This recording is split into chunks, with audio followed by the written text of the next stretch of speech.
Tentang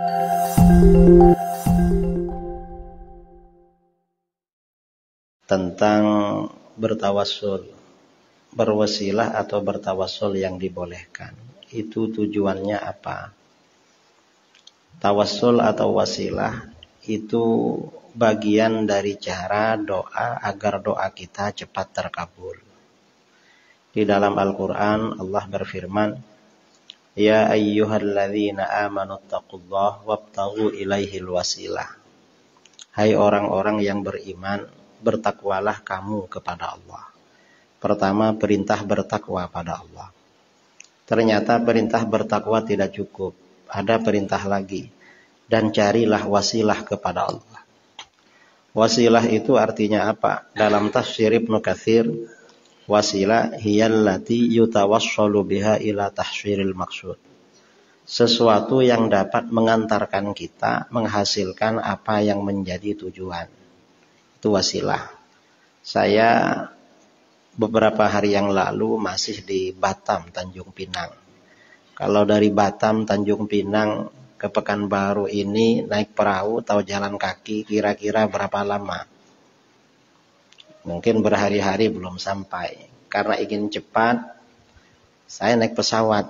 Naik pesawat Citylink dari Hang Nadim ya ke sini. Ternyata dari Hang Nadim ke sini tak sampai 1 jam. Nah, ini pesawat ini namanya wasilah, biar cepat. Kita ini berdoa kepada Allah, dikabulkan semua. Allah mengabulkan. Cuma kadang-kadang orang ingin sesuatu setelah akan mati baru dikasih oleh Allah. Ada kadang anaknya, ada ingin mobil bagus, baru setelah dia tak kuat naik mobil, anaknya punya mobil. Akhirnya ingat ini mobil dulu yang pernah doa. Dikasih oleh Allah.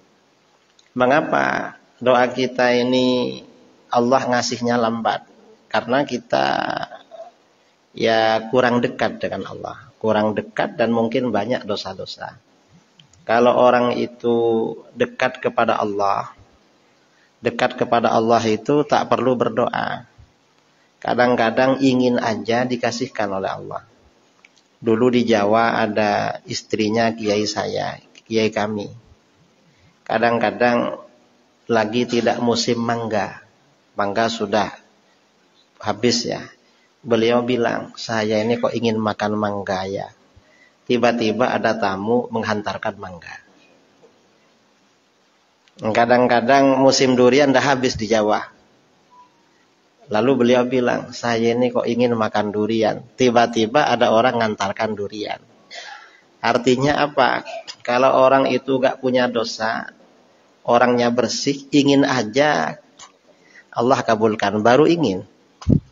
Dan kalau orang ini banyak dosanya, apalagi kadang dosanya tidak tahu kalau itu dosa, dan kadang nggak merasa dosa, padahal dosa, minta berlama-lama nggak dikasih. Makanya di sini perlu wasilah. Wasilah itu perlu. Dan wasilah ini bermacam-macam. Wasilah itu ada asmaul husna. Karena di dalam Al-Quran, walillahil asmaul husna fada'uhu biha. Karenanya banyak amalan-amalan ya, baik dari hadis, dari sahabat, dari ulama salaf, dari guru-guru kita ada asmaul husnanya. Itu dalam rangka wasilah.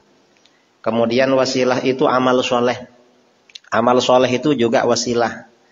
Contoh berwasilah dengan amal soleh. Misalnya punya hajat, lalu sholat hajat. Atau misalnya ada kesulitan ekonomi, lalu membaca surat Waqiah sekian-sekian misalnya. Atau misalnya susah, sering susah, akhirnya tiap malam baca surat Ad-Dukhan. Atau misalnya hatinya kurang lapang, sering sumpek, lalu baca Alam Nashrah tiap hari. Itu namanya wasilah amal soleh. Atau ingin cepat kaya, lalu mengamalkan Dalailul Khairat, atau kitab-kitab sholawat, atau apa. Itu namanya wasilah amal soleh. Dan ini amalan-amalan seperti ini tidak tercela. Tidak dicela oleh syara. Karena memang sebagian orang itu memang ada kebutuhannya seperti itu. Dan gak apa-apa. Orang baca surat Yasin, punya hajat, baca Yasin 41 kali karena punya hutang biar cepat lunas misalnya. Atau baca Waqiah tiap habis asar 14 kali karena punya hutang biar cepat lunas. Itu gak apa-apa. Mengapa tidak apa-apa? Karena memang orang itu levelnya beda-beda. Levelnya orang di dalam beribadah itu beda-beda. Ada levelnya orang itu khawasul khawas. Level pertama, khawasul khawas itu ya orang yang istimewa di antara orang yang istimewa. Kalau khawasul khawas ini beribadah bukan karena ingin masuk surga, bukan karena takut neraka. Tapi bagaimana? Karena semata-mata penghambaan diri pada Allah, karena cinta pada Allah. Kalaupun masuk surga ingin jumpa Allah saja. Sama dengan orang cinta kepada seorang raja, cinta kepada seorang ulama. Dia datang ke sana tujuannya apa? Ingin jumpa karena senang. Ini level pertama. Jadi bukan karena apa-apa. Ada di bawahnya lagi, khawas ya, di bawahnya ini. Apa? Ada orang beribadah ingin masuk surga dan takut neraka. Ini namanya ikhlasut tujjar. Ikhlasnya para peniaga, para pedagang. Saudara pergi ke toko beli barang, berapa? 10.000. Yang punya barang ini ngasih barang sama saudara ikhlas. Mengapa? Dapat uang 10.000. Sama dengan orang datang ke buya, ke ustadz. Mengapa? Datang ke sana pasti dibagi makan. Karena ingin makan aja, mungkin dia lewat, singgah di sini aja, nanti bagi makan. Setelah dibagi makan, kadang buya gak keluar, orang ini gak apa-apa, yang penting dah makan balik dah, tak jumpa dengan buya. Ini yang kedua. Jadi ingin orang beribadah, beramal soleh, ingin masuk surga, takut neraka. Ini ikhlas. Tapi ikhlasnya lebih lemah dari yang tadi itu. Lebih lemah. Mengapa? Karena seandainya Allah tidak menciptakan surga dan neraka, ini tak ibadah ini. Tidak beribadah. Yang ketiga, ini yang paling rendah, ikhlasul awam. Ada orang beribadah kepada Allah, rajin sholat berjamaah, ikut majelis zikir, ikut ini. Kenapa kok ikut itu? Kalau ikut itu katanya ekonominya lancar. Kalau punya hutang cepat lunas. Kalau bisa cepat kaya apa? Atau misalnya orang mengamalkan waqiah tiap malam. Mengapa? Punya hutang, datang sama buya, buya saya ini baca apa, saya punya hutang sekian, kerja banting tulang tak mampu melunaskan. Oh kamu tiap malam baca ini, baca waqiah misalnya 41 kali. Akhirnya orang ini tiap malam baca waqiah. Ini gak apa-apa seperti ini. Dan cuma ini ikhlas paling lemah. Mengapa paling lemah? Ikhlas seperti ini gampang goyah. Saudara misalnya punya hutang 10 juta. Karena gak lunas-lunas oleh buya suruh baca waqiah tiap malam 21 kali misalnya. Akhirnya baca. Dapat 3 malam kawannya datang. Apa? Saya ingin ngajak kamu ngopi-ngopi di sana. Minum bandrek atau apa di sana. Oh saya tidak bisa. Saya punya rutinan tiap malam. Rutinan apa? Saya baca ini tiap malam 21. Saya bacanya pelan nanti jam 2 baru selesai. Kenapa baca ini? Ini amalan dari buya. Saya ini punya hutang 10 juta. Katanya kalau baca ini cepat lunas. Berapa hutang kamu? 10 juta. Gini aja lah. Yang penting kamu temani saya. Minum-minum bandrek atau apa di sana. Yang 10 juta tak kasih. Kira-kira orang ini masih baca waqiah atau ikut kawannya kira-kira. Ini ikhlas level 3. Ya, level 3. Dan gak apa-apa seperti itu. Karena memang dalil-dalil syar'i ada yang seperti itu. Memang ada. Misalnya hadis ya. Hadis sabda Rasulullah SAW. Man qara'a suratal waqi'ah kulla lailatin lam tusibhu faqatun abadan. Siapa yang baca waqi'ah tiap malam tidak akan pernah fakir. Akhirnya tiap malam dia baca waqi'ah. Biar gak fakir. Setelah kaya kira-kira bagaimana? Ya mungkin kadang baca, kadang tak baca itu. Kadang lama tak baca itu. Dan gak apa-apa memang seperti itu. Artinya tidak tercela. Karena memang ini ikhlasnya levelnya beda-beda. Ada yang levelnya anak-anak, ada yang levelnya sudah dewasa, ada yang sudah levelnya paling tinggi. Yang kalau anak-anak kita kadang-kadang ya mau sekolah misalnya, kamu asalkan rajin, nanti dibelikan sepeda, nanti pulangnya dari sana dibelikan, oh ya dah, akhirnya berangkat. Dan itu gak apa-apa, karena memang kasih anak-anak. Dan jangan disuruh ikhlas. Misalnya, ayah, saya nanti mau ngaji di sana asal dibagi uang. Loh, kamu harus ikhlas, jangan minta itu. Ini anak-anak memang. Jangan disuruh ikhlas. Kadang-kadang orang yang sebesar kita ini level ikhlasnya anak-anak. Jadi memang mau ikut majelis taklim, mau ikut kajian, memang perlu disampaikan hadis-hadis yang ikut ini nanti ekonominya lancar. Karena memang ada di pesan Imam Abu Hanifah kepada muridnya Abu Yusuf. Kamu jangan tinggalkan ilmu. Karena kalau kamu meninggalkan ilmu, nanti kehidupan ekonomi kamu sempit. Imam Abu Hanifah mengambil penafsiran dari ayat wa man a'radu an dzikri fa inna lahu ma'isyatan dhanka. Siapa yang berpaling dari zikir kepadaku, hidupnya biasanya susah. Makanya orang yang susah jarang ke majelis zikir itu. Jarang ke majelis zikir, gak mau sama majelis taklim itu. Dan itu gak apa-apa memang. Karena memang sebagian syarak memang memberikan iming-iming, janji-janji untuk urusan dunia. Dan itu untuk orang-orang yang ikhlasnya levelnya kelas awam. Tawakalnya juga kelas awam. Apa-apa yang kelas awam itu gak apa-apa. Oleh syarak memang dibolehkan. Jangan dilarang seperti itu. Itu tidak ada masalah.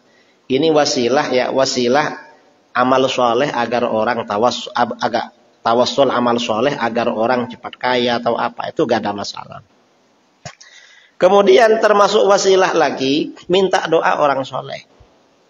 Minta doa. Kita ini doa sendiri macam lama. Akhirnya kalau ada orang soleh minta didoakan. Pakai air atau doa apa langsung. Itu tidak apa-apa seperti itu. Mengapa? Sebagian sahabat dulu kalau ada hajat datang pada Rasulullah SAW. Dan sebagian sahabat ini hajatnya kadang memang urusan dunia. Ada sahabat Qatadah bin An-Nu'man Al-Ansari. Pada waktu perang Uhud, salah satu matanya jatuh. Kena panah akhirnya menggantung jatuh. Selesai perang dibawa menghadap Rasulullah. Rasulullah tolong saya, tolong awak Rasulullah. Gimana? Ini mata saya jatuh. Kemarin kena panah sama musuh. Terus gimana? Kembalikan lagi katanya. Tolong kembalikan lagi. Lalu oleh Rasulullah dijawab, gini aja, mata kamu itu buang, kamu saya jamin masuk surga. Apa kata Sayyidina Qatadah? Rasulullah, surga ini balasan yang agung. Siapapun pasti ingin surga. Tapi kalau ini gak balik lagi, saya ini suka kawin. Nanti orang gak mau dilamar saya katanya.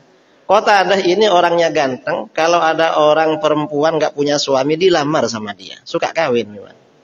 Kalau ini gak ada, orang gak mau kawin sama saya katanya. Akhirnya apa? Dikembalikan oleh Rasulullah. Dan Rasulullah tak bilang, kamu ini dikasih surga gak mau, kok minta kawin? Enggak. Dikembalikan memang. Mengapa? Karena manusiawi. Orang ingin kawin itu manusiawi. Setelah dikembalikan, dan ini mata yang dikembalikan oleh Rasulullah SAW sampai wafat itu pandangannya lebih kuat daripada yang sebelahnya. Setelah dikembalikan, apa kata Qatadah? Rasulullah minta lagi. Apa?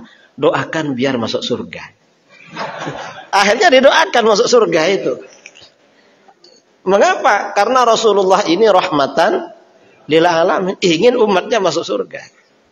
Jadi gak masalah orang menginginkan dunia itu, gak masalah.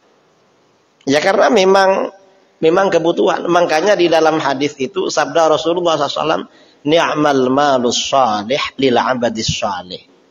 Sebaik-baik harta yang baik bagi hamba yang baik.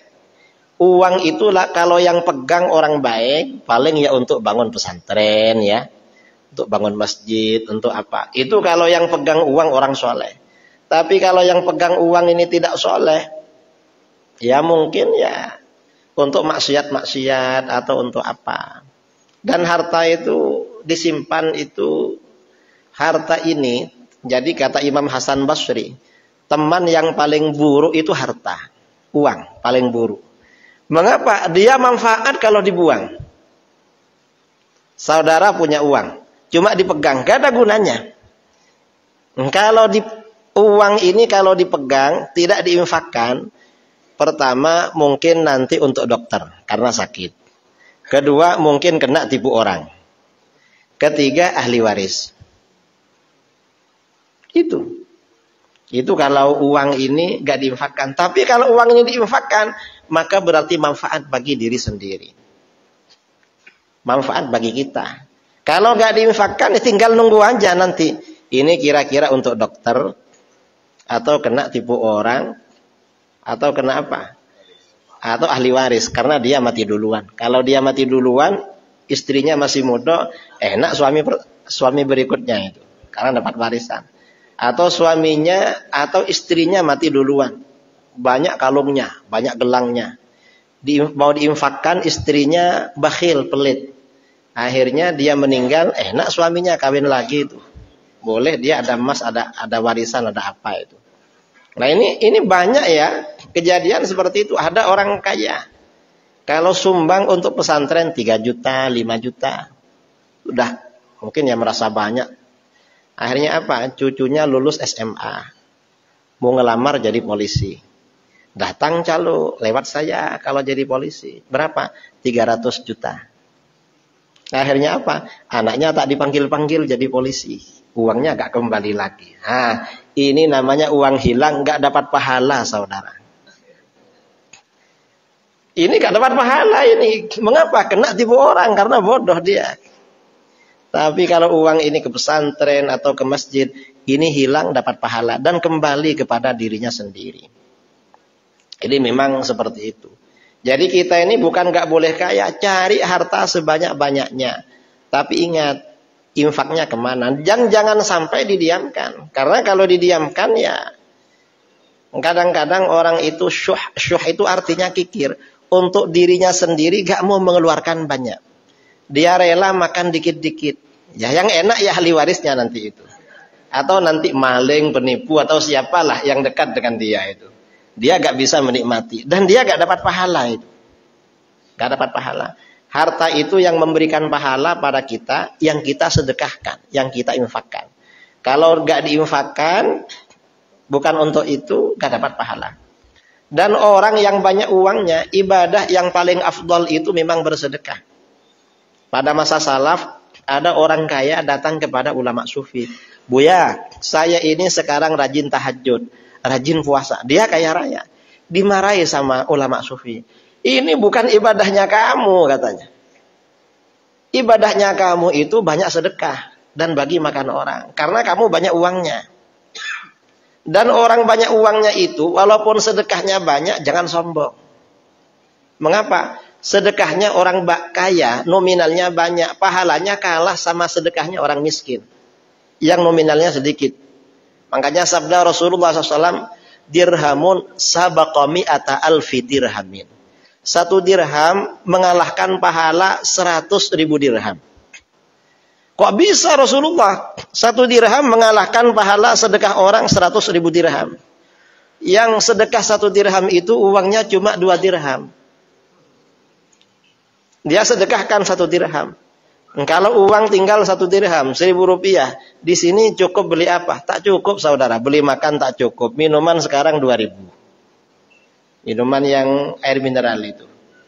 Kalau itu ada di kota-kota besar, masuk toilet 1.000 gak cukup. 2.000 masuk toilet itu. Kecuali kita buang di pinggir-pinggir jalan itu. Masuk toilet aja tak cukup. Parkiran sekarang berapa? 3.000, tak cukup uang parkir. Jadi yang satunya ini sedekahnya 1 dirham, uangnya cuma 2 dirham. Yang satunya uangnya unlimited, tak bisa dihitung. Di ATM-nya banyak, asetnya banyak. Dia bagi 100.000, kalah pahalanya. Pahalanya kalah.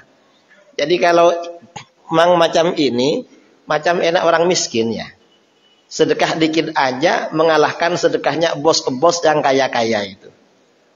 Orang miskin. Tapi miskin tak enak saudara. Kenapa? Tak punya uang tuh pusing.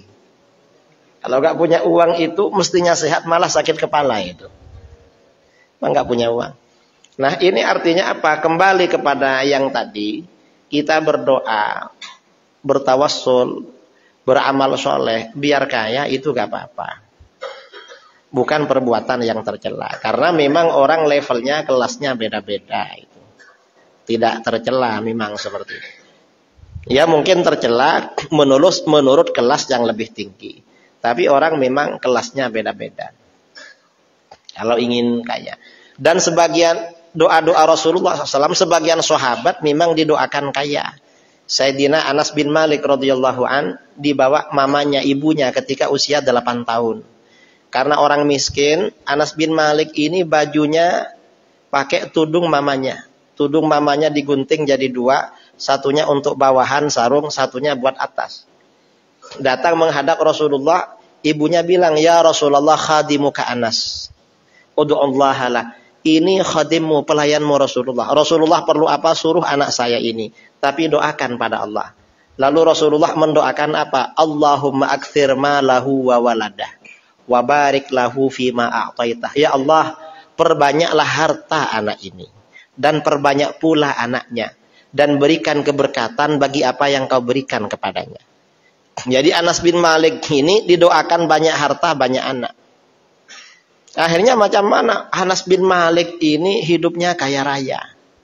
Setelah Rasulullah SAW wafat, Anas bin Malik sudah dewasa, ikut perang kemana-mana. Ketika Basrah dan Kufah ditaklukkan di Irak, Anas bin Malik tinggal di Basrah atau di Kufah, di Irak.